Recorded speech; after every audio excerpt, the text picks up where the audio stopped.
Charlie and the Chocolate Factory, Chapter 2, Mr. Willy Wonka's Factory.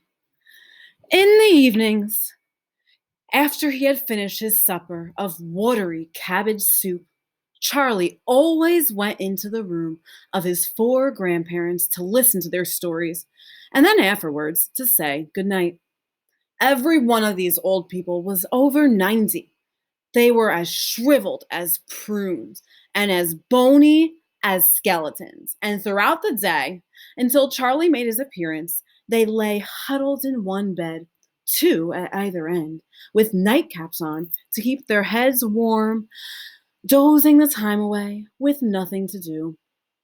But as soon as they heard the door opening and heard Charlie's voice saying, "Good evening, Grandpa Joe and Grandma Josephine and Grandpa George and Grandma Georgina," then all four of them would suddenly sit up and their old wrinkled faces would light up with smiles of pleasure. And the talking would begin, for they loved this little boy.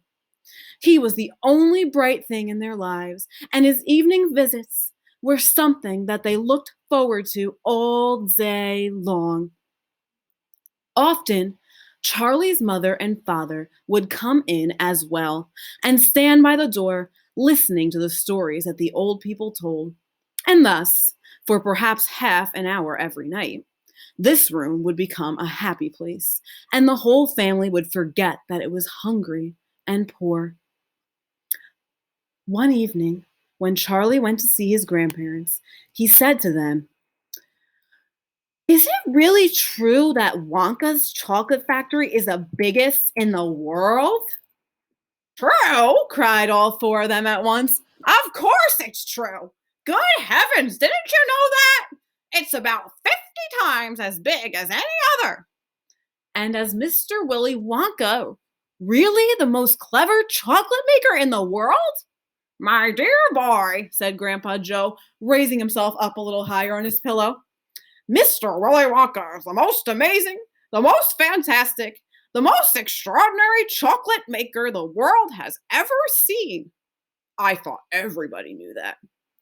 "I knew he was famous, Grandpa Joe, and I knew he was very clever." "Clever!" cried the old man. "He's more than that. He's a magician with chocolate. He can make anything he wants. Isn't that a fact, my dears?" The other three old people nodded their heads slowly up and down and said, "Absolutely true. Just as true as can be." And Grandpa Joe said, "You mean to say I've never told you about Mr. Willy Wonka and his factory?" "Never," answered little Charlie. "Good heavens above, I don't know what's the matter with me." "Will you tell me now, Grandpa Joe, please?" "I certainly will. Sit down beside me on the bed, my dear, and listen carefully." Grandpa Joe was the oldest of the four grandparents. He was 96 and a half, and that is just as old as anybody could be. Like all extremely old people, he was delicate and weak, and throughout the day he spoke very little. But in the evenings, when Charlie, his beloved grandson, was in the room, he seemed, in some marvelous way, to grow quite young again. All his tiredness fell away from him, and he became as eager and excited as a young boy. "Oh, what a man he is, that Mr. Willy Wonka," cried Grandpa Joe. "Did you know, for example, that he has himself invented more than 200 kinds of chocolate bars, each with a different center, each far sweeter and creamier and more delicious than anything the other chocolate factories can make?" "Perfectly true," cried Grandpa Josephine. "And he sends them to all four corners of the earth. Isn't that so, Grandpa Joe?" "It is, my dear, it is. And to all the kings and presidents of the world as well. But it isn't only chocolate bars that he makes. Oh, dear me, no. He has something really fantastic. Some really fantastic inventions up his sleeve, Willy Wonka has. Did you know that he's invented a way of making chocolate ice cream so that it stays cold for hours and hours without being in the refrigerator? You can even leave it lying in the sun all morning on a hot day and it won't go runny." "But that's impossible," said little Charlie, staring at his grandfather. Of course it's impossible, cried Grandpa Joe. It's completely absurd, but Mr. Willy Wonka has done it. Quite right, the others agreed, nodding their heads. Mr. Willy Wonka has done it. And then again, Grandpa Joe went on speaking very slowly now, so that Charlie wouldn't miss a word. Mr. Willy Wonka can make marshmallows that taste of violets and rich caramels that change the color every 10 seconds as you eat them, and little feathery sweets that melt away deliciously the moment you put them between your lips. He can make chewing gum that never loses its taste, and sugar balloons that you can blow up to enormous sizes before you pop them with a pin and gobble them up. And by a most secret method, he can make lovely blue birds' eggs with black spots on them. And when you put one of these in your mouth, it gradually gets smaller and smaller until suddenly there is nothing left except a tiny pink sugary baby bird sitting on the tip of your tongue.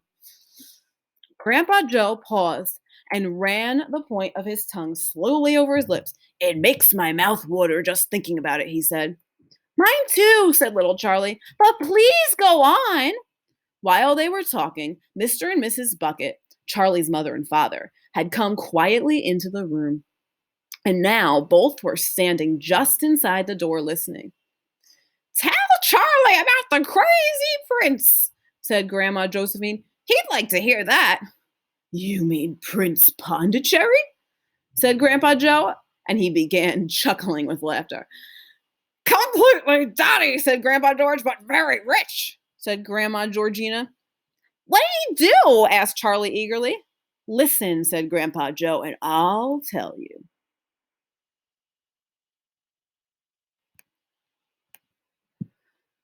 So, everyone, at this point, it would probably be a really good idea to go back, think about this chapter, Mr. Willy Wonka's Factory, and think about what the most important things that we have learned already are.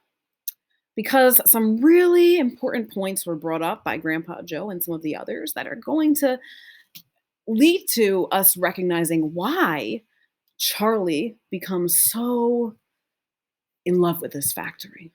Okay. So, what was important that we learned in this chapter? It was a lot of talking, right? Okay, get ready for chapter 3.